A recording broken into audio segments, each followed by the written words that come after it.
of data is complete. Moderní umění 50. a 60. let nám přineslo mnoho hezkých maleb. Ale nejen maleb, taky mnoho sugestivních soch. Už jen takoví umělci jako George Segal nebo Jacques Pollock jsou dneska k nezaplacení. Ty vlivy nemohl zastavit nikdo, ani Chruščov, tím méně Brežněv. Nikita Chruščov ty vlivy dokonce podporoval. Zpočátku. Pak ucukl. I u nás mnozí avantgardní umělci se napojili na tento styl. V Bratislavě mladý sochař odjel do Sadry několik děvčat a po nějakém čase, asi tak po 50 letech, natočil krátký film. Teď máme chvíli klidu, můžeme si ho prohlédnout.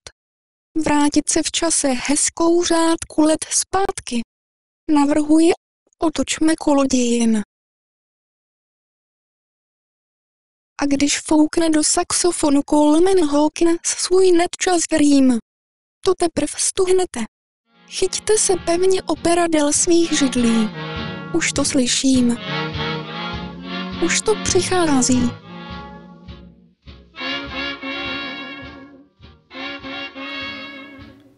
Nemám nič proti modernému umeniu, ale myslím, že som zašla už priďaleko. Vlado bol môj učiteľ, ale on mal iné predstavy.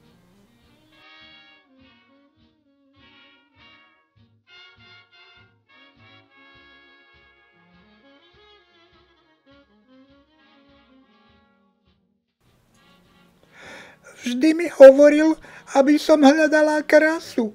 A ja hlúpa, ja som tomu nerozumela.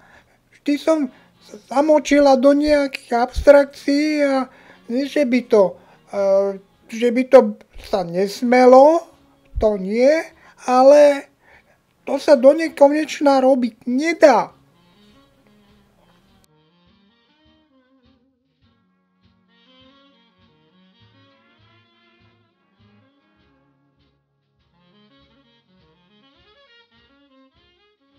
Proč chodí jenom do kolečka? Do kolečka a do kolečka.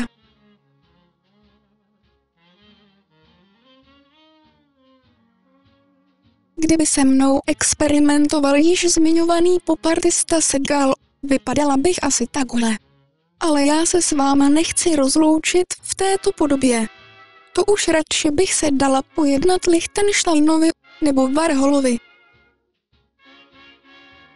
Plynulo už nějakých 50 let, když se nemýlím. Schází nám tady nový umělecký styl. Tak mladí, vysoukat rukávy a nic neuspěchat.